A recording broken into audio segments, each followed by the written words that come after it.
Welcome, parents. Thanks for signing on today. We're excited to have you. Probably about 25 minutes of presentation. Hopefully leave us about 20 minutes for questions. Certainly, if you have a question that you think is urgent, you can either unmute yourself or put something in the chat box. I think most of the stuff that we're going to cover in the presentations pretty detailed and basic, and everyone has individual questions, but this may be the first time we're in front of you. Last year, I think we did a freshman video, and we haven't been to any parent nights yet. So if you're not a repeat parent or haven't had any interaction with us before, this is our staff. We're happy to meet you. We're excited to have Logan Duffy on board this year. He's new to our staff. He's from the admission office, but has a wealth of admissions background. He's a little hairier in this picture than he is right now. That's the winter look, I guess, Logan. We make up the college counseling team, Mrs. Lyon being the most crucial member as a past parent. She's a wealth of knowledge, and she's also the person that makes sure everybody's documents get to every college on time, which has always happened, knock on wood. We're excited to talk to you for a few minutes here. We think we have a pretty good presentation that'll get you through and probably create some questions that we'll either answer at the end in the group setting, or maybe we'll have some emails later today. Again, I want to reiterate Chris's welcome and just give you an idea of what we are going to talk about this morning. Again, much of this is what we would normally deliver to parents at this time of year, but we also did certainly look at the questions that were submitted in the registration in hopes that we would cover most parents' questions in this presentation. We're going to go through a timeline of our process and the philosophies that guide it, what healthy preparation for college looks like, and even what colleges are looking for. Talk about our career programming, changes in college admission as we think about COVID, and then certainly answer your questions and what's next. And if you'll bear with me, I just need to let some people in from the waiting room. So perfect. We're going to jump into the counseling timeline first. One of the things is certainly to understand is that there are two groups of counselors on campus, right? The college counseling office as well as our school counselors. So your student's school counselor is Mrs. Doro, and hopefully by this time you know that your child has interacted with her regularly through meetings, and she's a great resource for you in terms of that academic, emotional, and social support for your child. At this point, the college counseling office is certainly available for questions and casual conversations.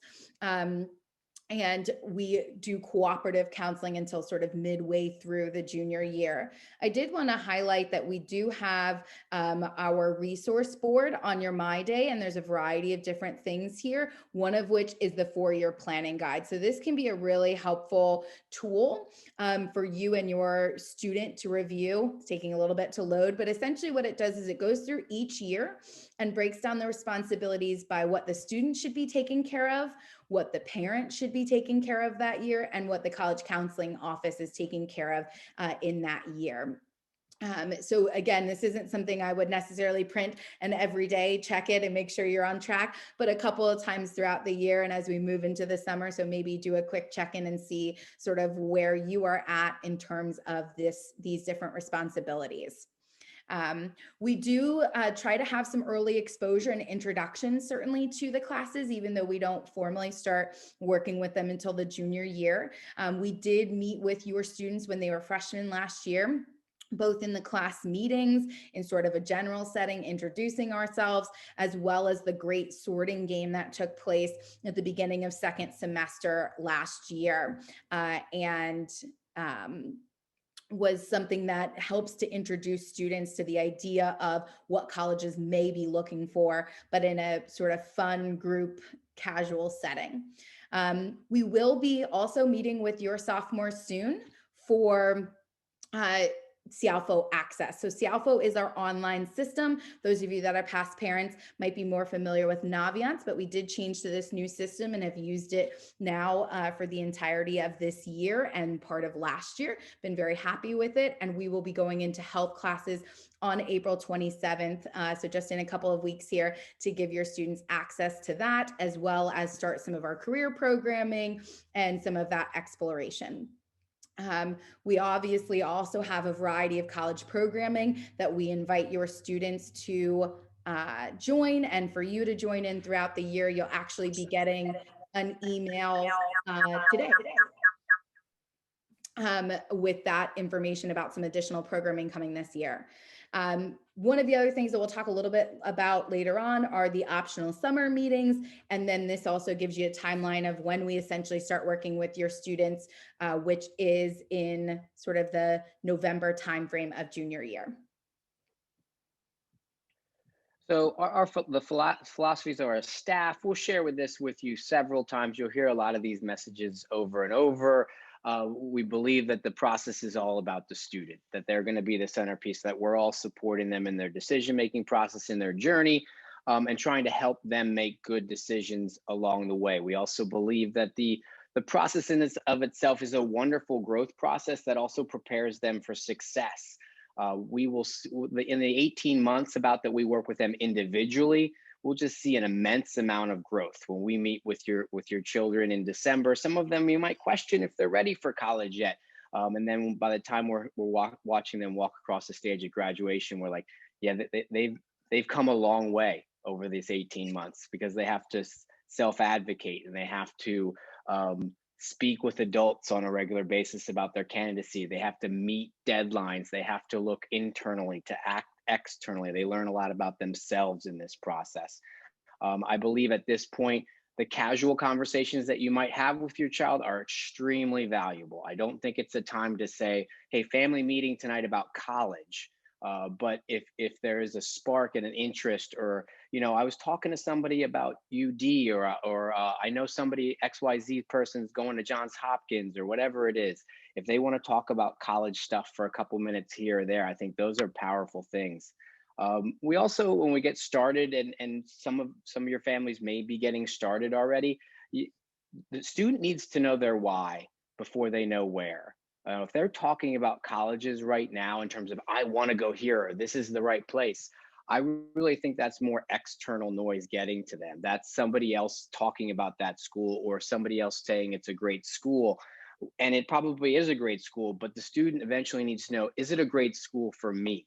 Because we are a firm believer that the right environment, educational delivery, location, comfort level, all of those things predict success and happiness down the line.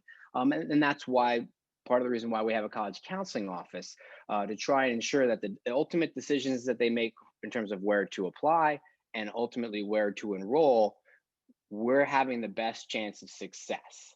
And in an environment where about half of students, not from Archmere, but nationally, do not graduate from the school that they enroll at, either they transfer or they drop out. We want to improve that success rate by helping them make good decisions along the way. So what are schools looking for? Again, a little bit of an early message, and these are things that we will continue to repeat in group messages as well as individually, but everybody's looking for fit, and it's a mutual fit. I think students should be looking for schools that match their strengths, but ultimately when schools are evaluating students, they're looking for students that understand, like Lehigh wants a student to know how they're different than Lafayette. Right? And Penn wants students to know why their opportunities are different than Villanova. And understanding the fit both ways is really going to strengthen a student's application, but it's also going to, again, they're going to make better decisions in terms of the schools. I think all of our application readers and our friends on the admission side love when students are enthusiastic in terms of not just the process and their futures, but also the particular schools they're looking at. Academic qualifications are certainly key. And then there's that genuineness, that I'm genuinely interested in your school and this is why. And that's, again, things that your child will continue to get these messages through this process in class settings, in individual settings, and they'll become comfortable with all of these things. We did want to talk about what healthy preparation for college looks like. And I certainly think this is one of the areas where, and one of the reasons we don't work as closely with our freshmen and sophomore, because you'll see that the majority of the items on this list are actually not college specific, right? They are specific to your child doing really well academically, socially, and emotionally and extracurricularly at Archmere, because those are going to lay the important building blocks for a healthy and good college search process and great college experience. So again, really talking to your child about their academics, talking to them now about what classes they intend to take next year.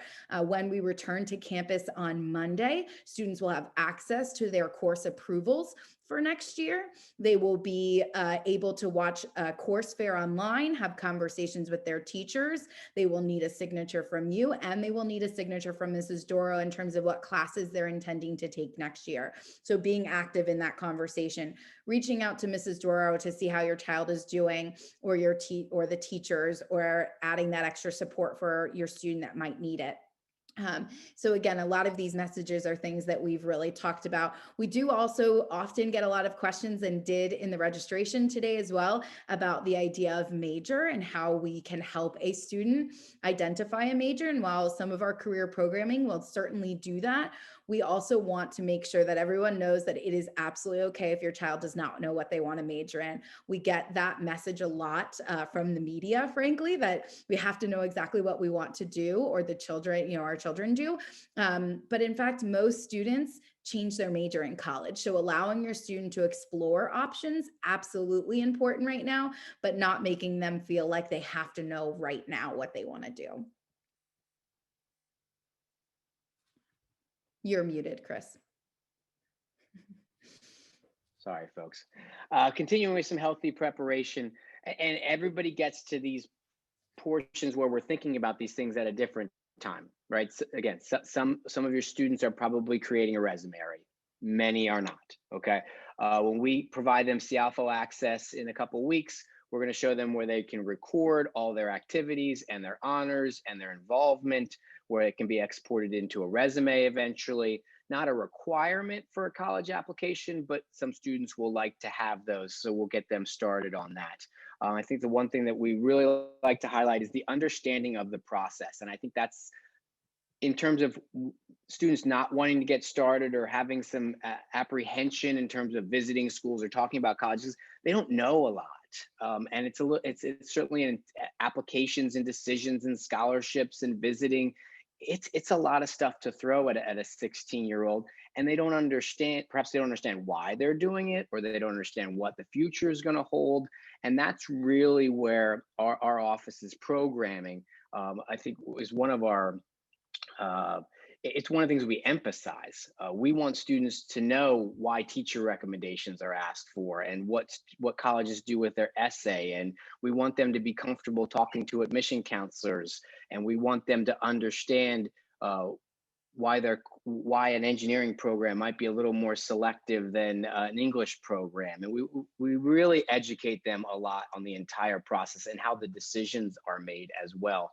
We bring in admissions counselors to talk to them, do mock interviews, and it really breaks down some barriers that by the time they're really into this process, they're comfortable going up, shaking a hand, introducing themselves. They're comfortable representing themselves in writing, and they know what's going to happen at all of the schools that they're sending their applications to. And so maybe not the final decision, but they know what's being done with all that information, and they know why it's being asked, and they know the importance of visits, and they know the importance of sending a follow-up note to an admission counselor saying, "Hey, I had a really great visit. And I had a couple questions. Could you answer them for me?" I think right now, as parents of sophomores, we look for those opportunities to have that quick 5-minute conversation about college, or we use phrases like, "Would you be interested in it?" "We'd support you," or your friends going on a college visit, or we heard such and such, we're doing virtual visits this weekend. Maybe we might think about doing something like that. Knowing that you're not behind, no matter where you are in this process, and you're actually ahead of the game because you're all Archmere families, and we're always ahead of where we need to be at Archmere. We did want to highlight some of the specific career programming that we do as a part of our larger program. The emphasis when it comes to career programming is absolutely curiosity and exploration. Again, allowing a student to be able to learn about, explore both what's important to them potentially in a future career, as well as actual careers. And we certainly believe that a variety of experiences hopefully allow a student to potentially make some conclusions or solve some problems. And certainly summer productivity and programming comes into that as well. Some of the specific Archmere programming that we offer, we do traditionally offer a 6 lives exercise.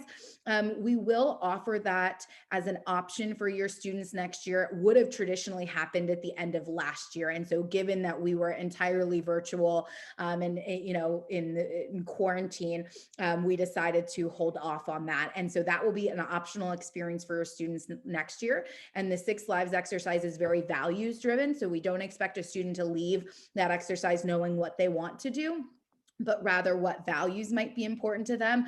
Are they more about teamwork and collaboration, work-life balance, maybe some of the more artistic, creative types of careers? So that is something that will be offered next year. Again, when we introduce them to Cialfo in the next couple of weeks, they will take 2 different surveys, one of which is very career driven and will provide students a list of potential careers and a whole bunch of information about them, as well as the ability for a student to simply go in and search for a specific career they might be interested in. We do our why series. So this year it will be why engineering. And again, you'll get information about that later today. So if you have a child that may be interested in engineering, that could be a great program. We did a why business last year that is actually available on Archmere's YouTube page. So if you have a child that's interested in business more recently and didn't participate in that, that's available. And we'll do another one both of the next year. So this is something we do each year on some rotating topics that are really big and can be confusing for students, right? We often hear, I want to be an engineer. I believe actually Mr. Bohm just heard this Monday night from a junior. I want to be an engineer. Why do you want to be an engineer?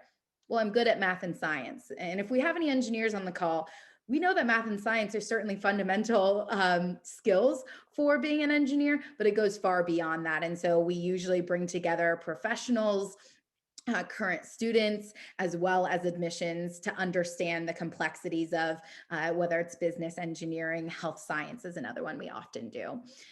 We do the career series videos, which is new as of this past year. We interview career professionals from a variety of different backgrounds and fields to create a library of resources. So this is a continuing effort, but we have things like sports management, physical therapy, management, and nursing so far. And last but not least, next year, your students will partake in Junior Career Day, where we'll have speakers come in and talk about a variety of careers. And then senior year, our intention is certainly, hopefully, to send your children out to shadow for a day. We unfortunately were not able to offer that this year for our senior class, but we were able to move forward with Junior Career Day. This is also my shameless plug. If you are interested in being involved in any of the career programming that we do, we are always looking for additional volunteers.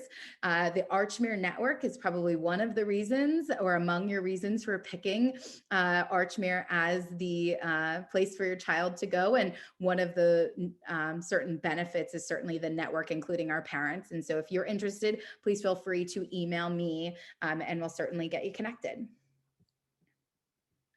So what does this look like when it all gets put together? And what are some other things that we would recommend? You know, your students are at Archmere. Everyone's probably taking different levels of courses. You know, what we recommend, and as Catherine's talked about, signing up for courses when we return, we want your child to challenge themselves, whatever that means for them, right? If that means, hey, I might take my first honors class in my junior year, or I might take my first AP class.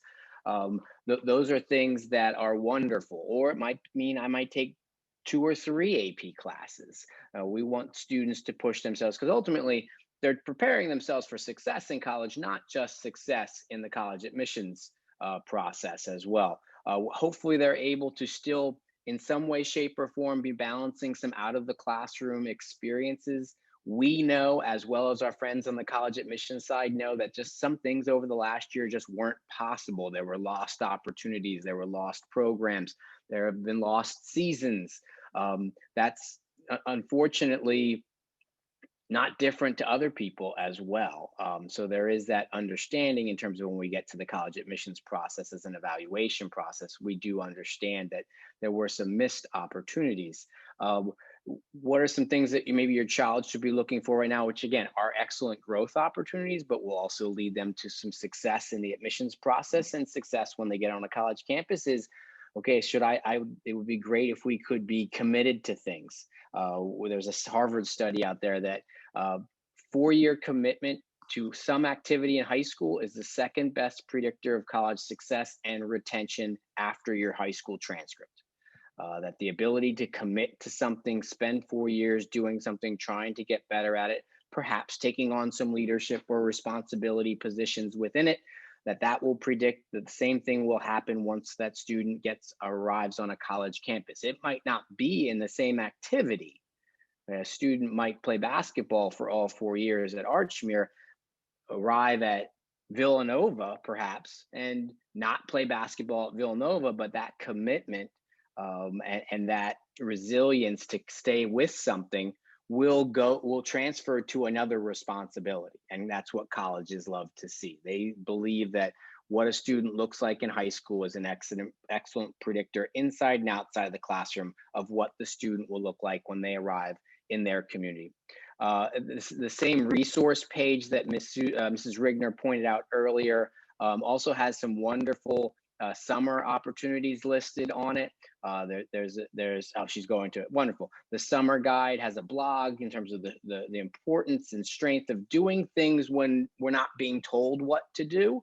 And that doesn't have to be one of these organized events. I am a firm believer of a student showing the initiative to create kind of their own summer program, whether it's a reading list or it's their own. They're interviewing people from different careers or different schools or just things that they're curious about.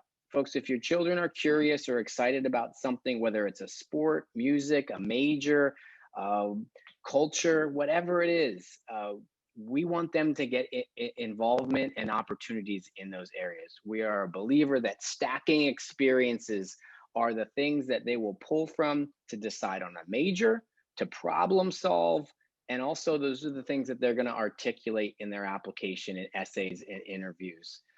So hopefully they're able to do some things over the summer. I'm not sure how normal it will look, but there is certainly the opportunity to be curious about different things and hopefully do some of the things that are bulleted here.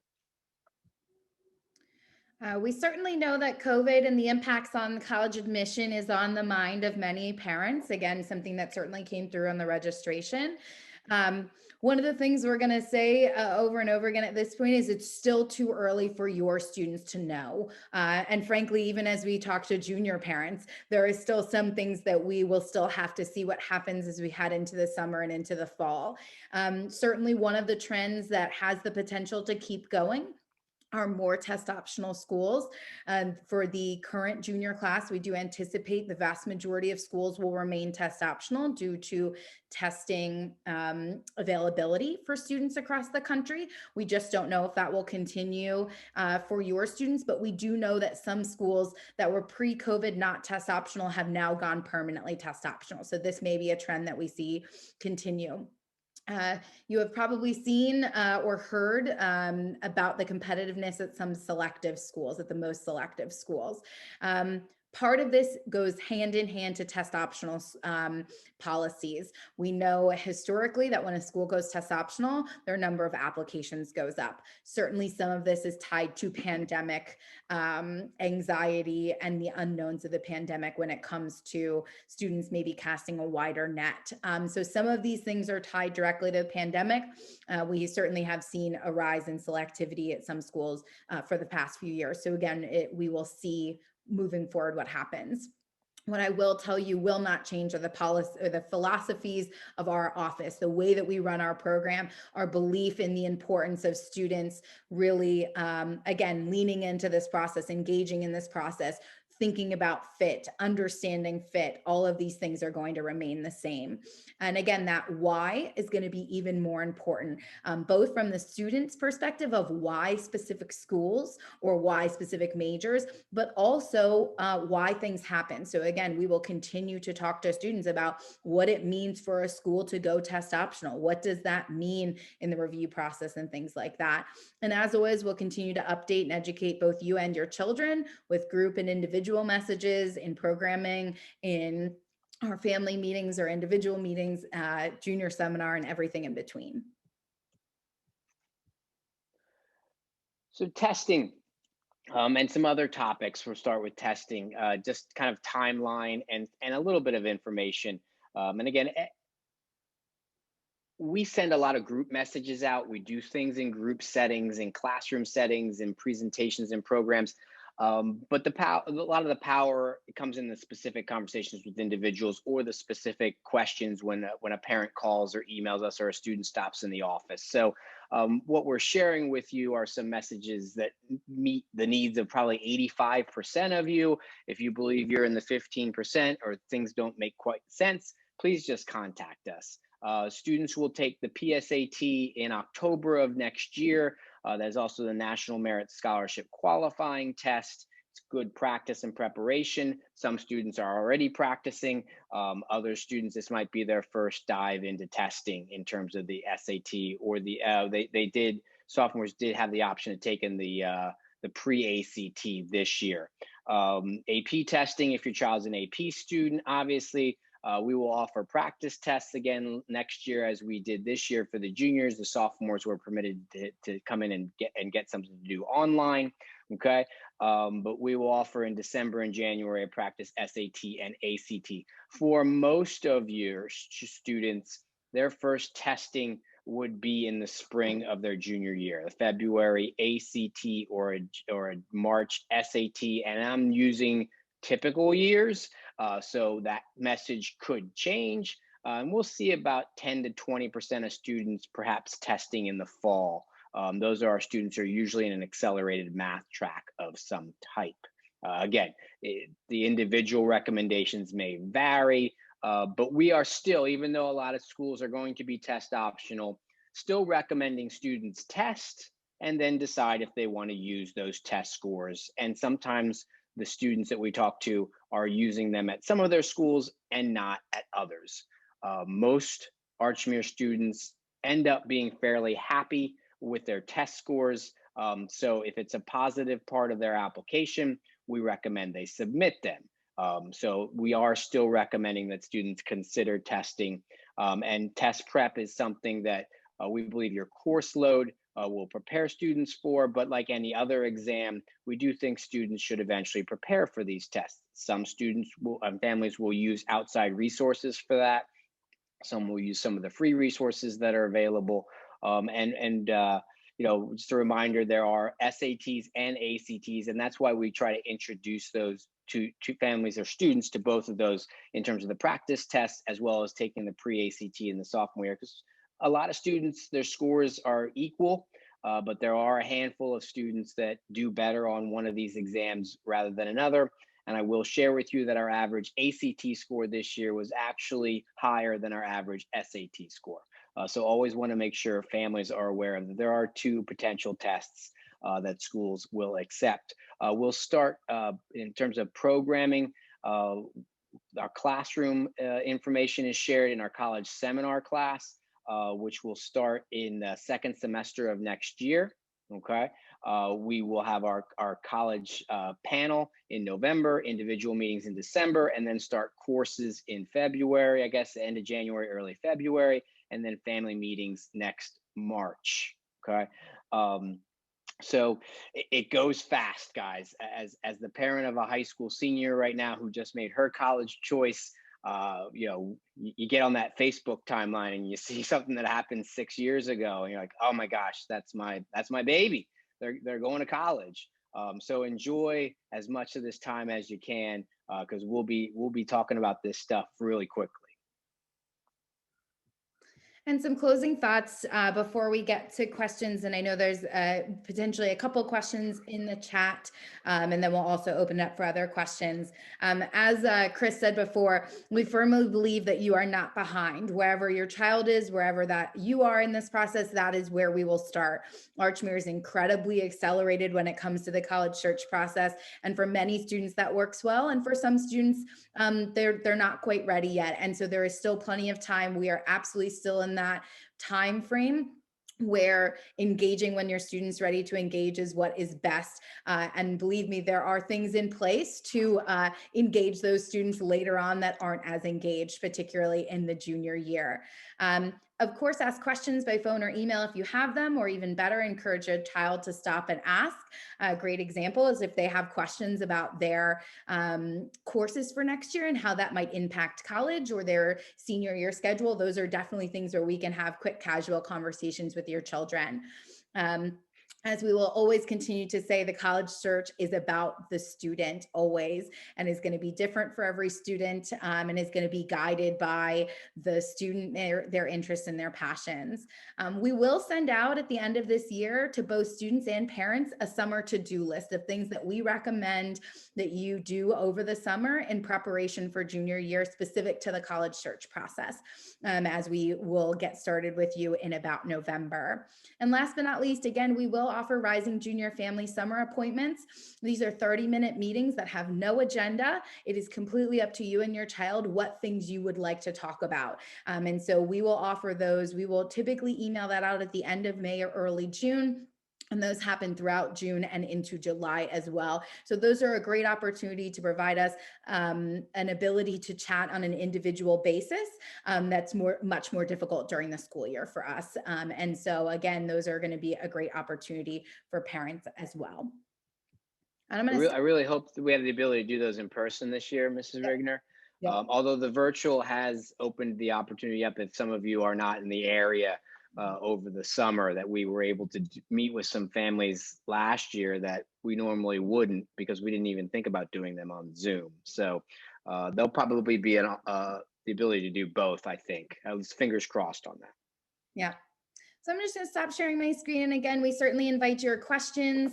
If there are questions, you are more than welcome to put it in the chat and we will answer it live. Or if you would like to unmute yourself and feel comfortable asking a question in front of the group. Again, we've got a little bit more time and want to make sure that we've covered everything you were hoping to learn about today.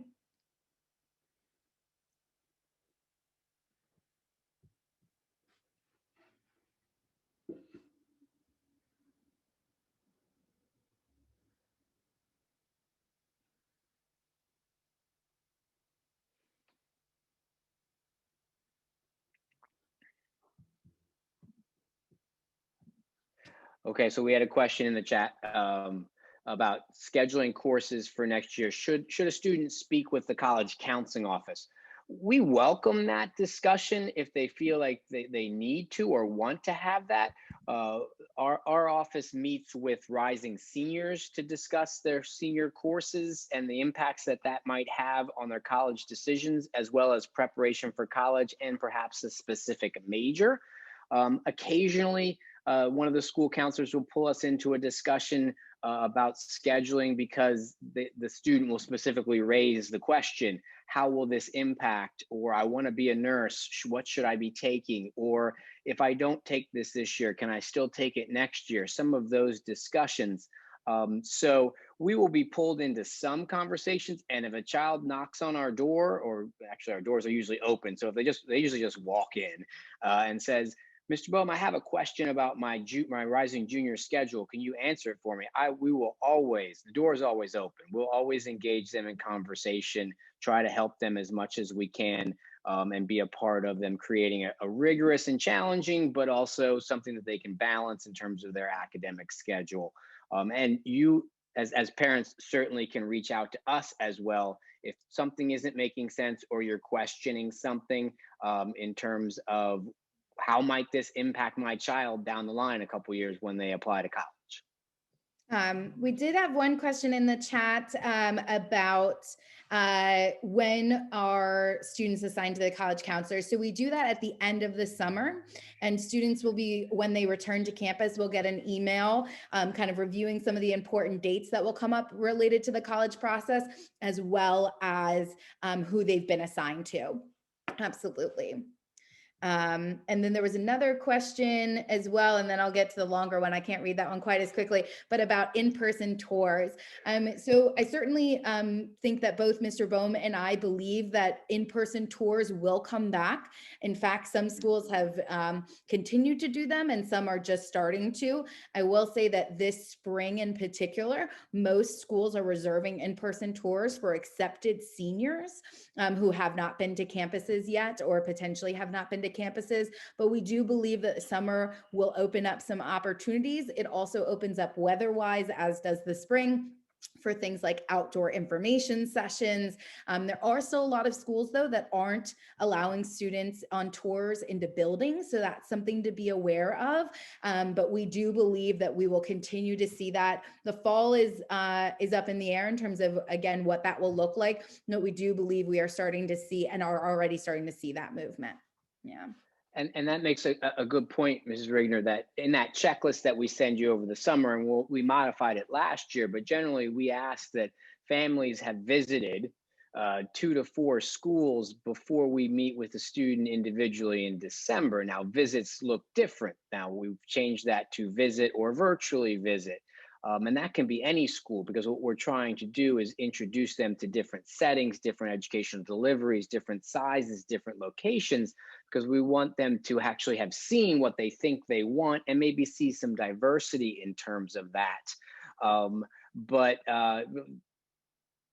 can we visit? I mean, we can get to campuses. I can almost assure you of that. I was at, I've taken tours on 2 different campuses with my accepted student over the last 2 weeks, and saw a lot of families that weren't on the tour because there's only so many tour slots, but they were walking around. They had a map. You know, when you see 2 parents with a 17-year-old or a younger person walking around a campus, you know why they are there.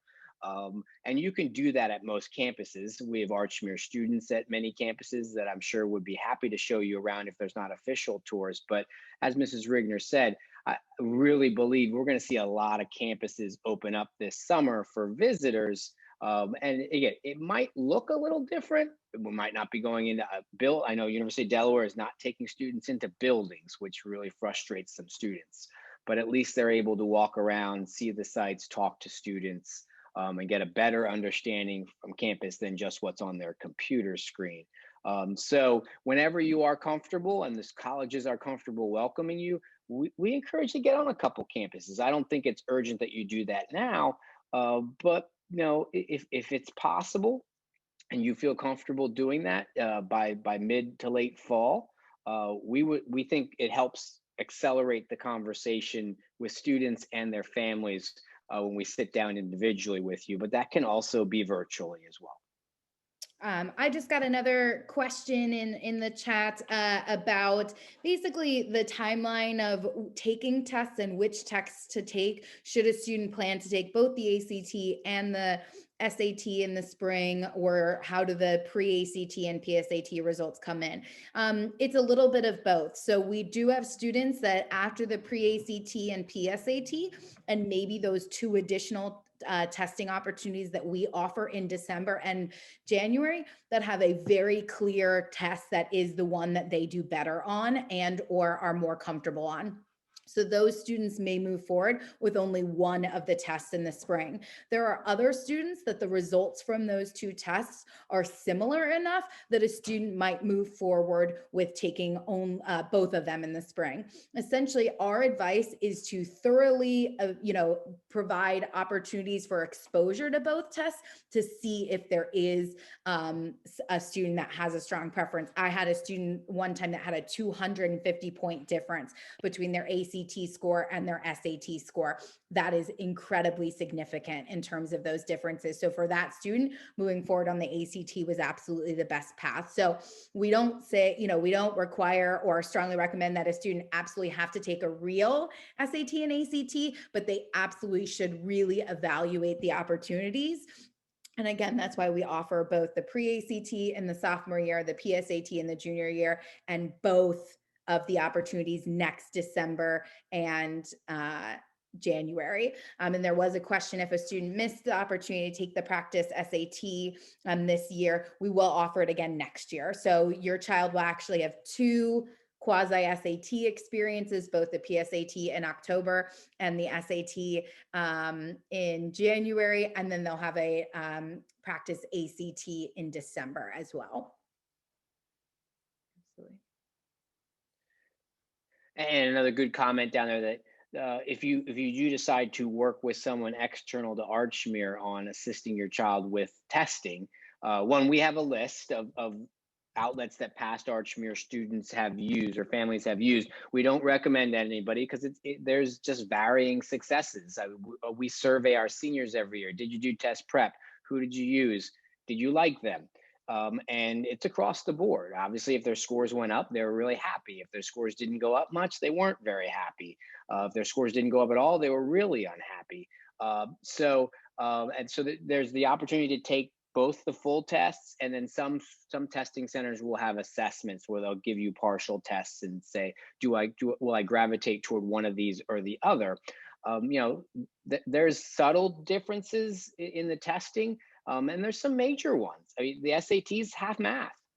The ACT, there's one of the 4 sections is math, and there's a science section, which is, our children will tell us, isn't really what I learned in chemistry and biology. It's more understanding data and pulling information from graphs and figures and things like that. So it's understanding language and being able to pull information from graphics. And our students do very well in that section once they prepare for it, but it is a little bit of a different section compared to what they're familiar with. I did want to also, I know there were some questions, the answers that would be emailed eventually as well, but one of the questions we certainly get a lot that we didn't cover is the Cialfo access for parents. So you will have your own login to Cialfo. We very intentionally give Cialfo to students first, again, leading with that student-centered process, and believe that it's a wonderful opportunity for you to say, and we'll email you once we've given them access, to be able to say, I know you got Cialfo access, why don't we sit down together and explore it a little bit? But you eventually, as a parent, will get access to that. It'll typically be at the beginning of junior year. So again, giving your students a little bit of time to be able to show you and showcase it, but you absolutely will get your own access as well. And that's another good point, that it's the student focus. We're going to put the student in the front. We're going to talk to them first, but you will find out even actually later today that you will always be in the communication flow. Right, we're going to send your child an invitation to our Y Engineering program. We're also doing a gap year program with the other Delaware schools. They're going to receive invitations to those. You will get an email a little later in the day stating your child received the following email today. So you will always be in the know. We're hoping that promotes those casual conversations at home. Hey, I saw there's an engineering program in a couple of weeks at Archmere, a webinar. Maybe we want to sign up together. That allows that reiteration at home. So they're hearing it from us, either in person or email or in groups or individual. Hopefully they're hearing it at home and it starts to sink in. And again, they get a little, they realize that, oh, this process is starting. There's things that are probably beneficial to me. And again, each of your children will come to that realization perhaps at a different point in the calendar, sometimes later than you want them to, but always in time to have a successful search application and then ultimately enrollment process. Any other questions? Things we haven't addressed yet? Doing pretty well? Yeah. Okay. Well, again, feel free to follow up with us via email if you have any specific or individualized questions, or we hang up and you think, oh, I should have asked that. That's always what happens, right, when you're on these types of things. So do feel free to let us know. And a great question that we just got through. What's the benefit of a gap year? That is certainly one of the topics that will be discussed at the program. There are different benefits for different students. And so I do encourage you to log on to that, because there'll be people that are experts at the gap year and what some of the data and research shows in relation to those gap years and what student outcomes might come from those. Absolutely. So that will be in May, that program. Yeah, one of the panelists is actually a Archmere graduate who did a gap year program and then went to read Helen Laster, class of 18. She did a wonderful gap year and she speaks very highly of it. Not for everybody. It's not going to, our Y engineering program will probably have 60 to 100 attendees at it. Our gap year, probably fewer, but people just kind of exploring that, gap years are not incredibly popular, although some, I think more students and families explore them than we actually know about. But certainly something that if you have more questions about, I would attend the program, but I will also ask some more questions. Not something I think we're definitely deciding in our sophomore year, but certainly can get some questions answered. Absolutely. Wonderful. Well, in the interest of time, it's been great chatting with you all this morning. We greatly appreciate your time. We had a great turnout, and certainly, again, welcome any questions. Look forward to officially getting started with you and your children next fall. So thank you so much and have a great afternoon or great day.